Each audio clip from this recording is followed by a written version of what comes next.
Should you buy in 2023? Great question.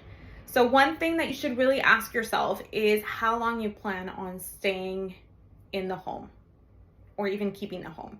If the answer is 5 years or more, then yes, you should definitely buy in 2023.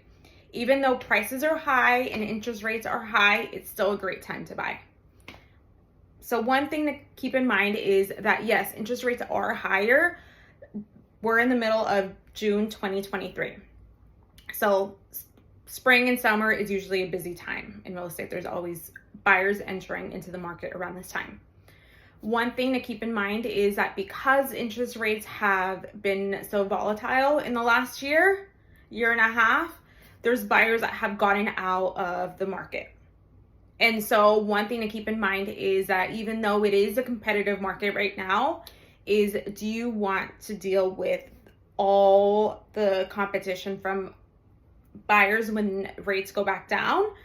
We're anticipating that rates may drop in late 2023 or early 2024, and that's subject to change based on various factors. So if you wait to buy, you'll have more competition and your terms may be less favorable.